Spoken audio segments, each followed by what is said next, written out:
ప్రేక్షకులందరికీ నమస్కారం. ఈరోజు మనం ఒక స్పెషల్ ఎపిసోడ్ చేస్తున్నాం. ఆ ఎపిసోడ్ అనేది చాలామందికి కావాల్సింది, చాలామందికి ఇంట్రెస్టెడ్గా అడిగిన టాపిక్. అదేంటంటే డెడ్ ఎండ్ ప్లాట్ కొనొచ్చా? చాలామంది అడిగారు కదా, డెడ్ ఎండ్ ఇల్లు కొనొచ్చా? అది కూడా చాలామంది అడిగారు. సార్, అసలు డెడ్ ఎండ్ ప్లాట్స్కి సంబంధించి మా దగ్గర ఇన్ఫర్మేషన్ లేదు. రైట్. అసలు ఈ ప్లాట్ కొనొచ్చా, కొనొద్దా? అసలు ఈ ఇల్లు కొనొచ్చా, కొనొద్దా? అయితే మరి డెడ్ ఎండ్ ప్లాట్స్కి సంబంధించి మన శాస్త్రాలలో ఏమన్నా ఉందా? నిజంగా చెప్పాలంటే డెడ్ ఎండ్ ప్లాట్ అనేది ఉండనే కూడదు.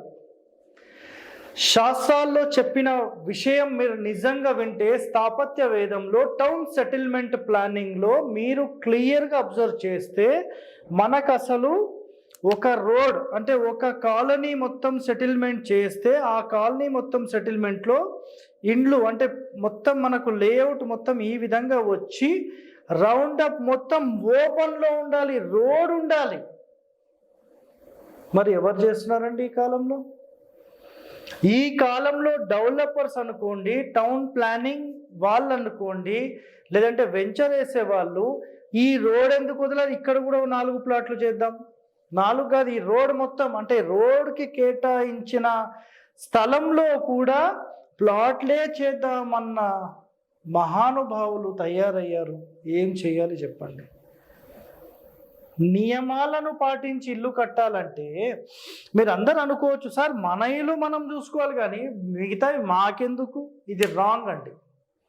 మనం ఎలాంటి ఇంటి లోపల నివసిస్తాము, దాని యొక్క ప్రభావం మన మీద ఎలాగైతే ఉంటుందో, మనం ఎలాంటి కాలనీలో, ఎలాంటి వెంచర్లో, ఎలాంటి ఒక డెవలప్డ్ వెంచర్లో మనం నివసిస్తున్నామో, దీని యొక్క పూర్తి ప్రభావం ఖచ్చితంగా మన మీదనే ఉంటుంది. అందుకనే క్షేత్రస్థాయి వాస్తుని పరిశీలించాలి అన్నారు మహానుభావులు. మరి ఎవరు పరిశీలిస్తున్నారా ఎవరన్నా? ఆలోచన చేయండి ఒక్కసారి. సో టౌన్ సెటిల్మెంట్ ఒరిజినల్ శాస్త్రాల ప్రకారం ఎవరూ చేయట్లేదు. వీటికి గణితం కడతారు. ఒక్కొక్క రోడ్ ఎంత రావాలి, దాని తర్వాత పొడవు ఎంత, వెడల్పు ఎంత, ఒక్కొక్క ప్లాట్ ఎంత ఉండాలి, ప్రతిదీ ఆయాది గణితం ప్రకారం, ఆయం ప్రకారము, ఆయాది క్యాలిక్యులేషన్స్ ప్రకారము ఏన్షియంట్ బిల్డింగ్ ఆర్కిటెక్చర్ రూల్స్ని ఇక్కడ ఇంప్లిమెంట్ చేస్తారు. మరి ఎవరండి ఇప్పుడు పాటించేది? సరే, ఇంకా ఎవరిని వదిలేసేయండి. సార్, మాకు డెడ్ ఎండ్ ప్లాట్స్కి సంబంధించిన సమాచారం చెప్పండి. ఇక్కడ నేను ఈరోజు ఈస్ట్, ఇక్కడ ముందు డైరెక్షన్స్ మాట్లాడతాం, తూర్పు, దక్షిణం, పడమర, ఉత్తరం. సరే, ఇప్పుడు ఈ ఎపిసోడ్లో మనం డిస్కస్ చేసేది పడమరకు సంబంధించి, ఉత్తరానికి సంబంధించి. సార్, మరి తూర్పుకు సంబంధించి, దక్షిణం గురించి చెప్పరా అంటే, ఆల్రెడీ గతంలో ఎపిసోడ్ చేశాను. నేను ఒక్కటే చెప్తున్నాను, ప్రతి ఎపిసోడ్ ఖచ్చితంగా మీరు చూడండి. 100% వాస్తులో ఒక ప్రొఫెషనల్ అవుతారు, గుర్తుపెట్టుకోండి. ఓకే. సో ఈరోజు నేను మొట్టమొదటిగా చెప్పే టాపిక్ ఏంటంటే, పడమర రోడ్ ఉన్నప్పుడు ఈ వాయువ్యం వైపు నుంచి మనకి ఇలా రోడ్ వచ్చి కరెక్ట్ నైరుతికి డెడ్ ఎండ్ అయిపోయింది అనుకోండి.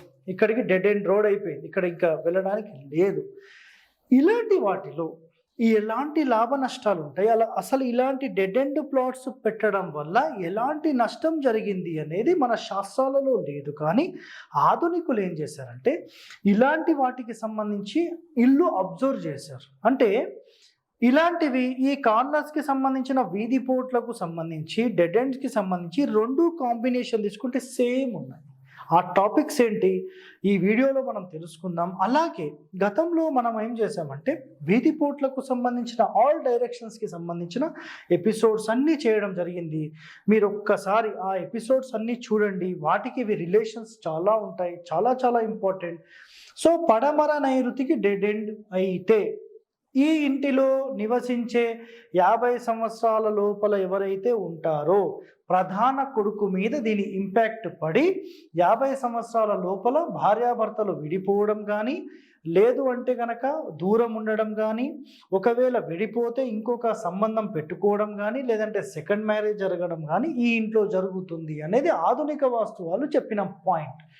ఇది ఇక చూడండి 50 years మొదటి సంతానానికి ఒంటరి జీవితం గడపడము, దాంతో మనకు సెకండ్ మ్యారేజ్ జరగడమా లేదంటే ఇల్లీగల్ రిలేషనా, ఇవి జరుగుతాయి అనేది 100% వీళ్ళు చెప్పారు, ఆధునిక వాస్తు నిపుణులు. నెక్స్ట్, అదే గనక పడమర వాయువ్యంలో డెడ్ ఎండ్ అయితే, అంటే ఇక్కడ నుంచి రోడ్ ఓపెన్ అయ్యి ఇక్కడ డెడ్ ఎండ్ అయితే ఏం జరుగుతుందంటే చూడండి, ఆ ఇంట్లో వాళ్ళకు గౌరవం పోతుంది, అందరూ డీఫేమ్ అంటే పేరు ప్రతిష్టలు అందరూ భంగం చేసేస్తారు. నెక్స్ట్, ప్రశాంతత అనేది ఆ ఇంట్లో ఉండదు, ఆర్థిక చిక్కులు, ఆర్థిక ఇబ్బందులు.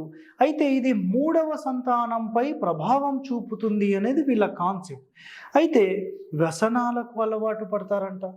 సో ఇక్కడ ఆర్థిక నష్టాలు, వ్యసనాలు, పేరు ప్రతిష్టలు, గౌరవం ఇంత డ్యామేజ్ చేస్తుంది ఈ డెడ్ ఎండ్. అంటే ఇక్కడ నుంచి రోడ్ ఓపెన్ అయ్యి ఇక్కడ డెడ్ ఎండ్. సో వీటికి సంబంధించిన పరిష్కారం ఉంటే చెప్పండి సార్, మాకు ఇట్లానే ఇల్లు ఉంది అని అన్నారనుకోండి, నిజంగా ఈ సమస్యలు ఉన్నాయనుకోండి, మీరు నెక్స్ట్ ఎపిసోడ్లో వీటికి సంబంధించిన పూర్తి డీటెయిలింగ్తో నేనేం చేస్తున్నా అంటే వీటికి సంబంధించిన రెమెడీస్ కూడా చెప్తున్నాను నెక్స్ట్ ఎపిసోడ్.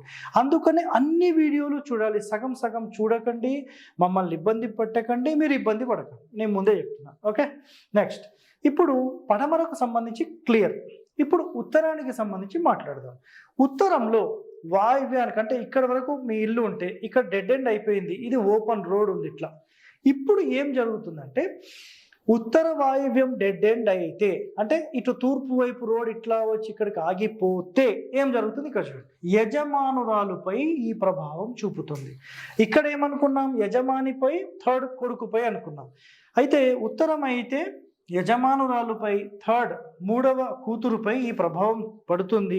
సేమ్ గౌరవం భంగం అవుతుంది, పేరు ప్రతిష్టలు పోతాయి, మానసిక ఇబ్బందులు అవుతాయి, మళ్ళీ మ్యారేజ్ రిలేషన్స్లో ప్రాబ్లమ్స్ రావచ్చు, సెకండ్ మ్యారేజ్ జరగవచ్చు, కోర్టు ప్రాబ్లమ్స్ జరగవచ్చు, హెల్త్ డ్యామేజ్ అవ్వచ్చు, లవ్ అఫైర్స్ వచ్చే అవకాశాలు ఉంటాయి. నెక్స్ట్, ఇంట్లో నుంచి ఎవరినన్నా ప్రేమించి పారిపోయే లక్షణాలు ఇంట్లో ఉంటాయి అనేది ఆధునిక వాస్తు నిపుణులు చెప్పిన పాయింట్. పూర్వీకులు అయితే నేను క్లియర్గా చెప్పాను, అసలు డెడ్ ఎండే ఉండొద్దు అని చెప్పేశారు. క్లియర్. ఓకే, నెక్స్ట్, ఉత్తర ఈశాన్యం, ఇక్కడ డెడ్ ఎండ్ అయితే ఇక్కడ డెడ్ ఎండ్ అయి ఈ రోడ్ ఇట్లా ఓపెన్ ఉంటే స్త్రీలకు సుఖ సంతోషాలు ఉండవు, స్త్రీ సంతాన నష్టం జరుగుతుంది. ఫస్ట్ డాటర్ అంటే ప్రధాన కుమార్తెపై దీని యొక్క ప్రభావం పూర్తిగా ఉంటుంది. ఆడపిల్లల గ్రోత్ అనేది ఉండదు, ఆడపిల్లలపై తీవ్ర ప్రభావం ఉంటుంది అనేది వీళ్ళ కాన్సెప్ట్.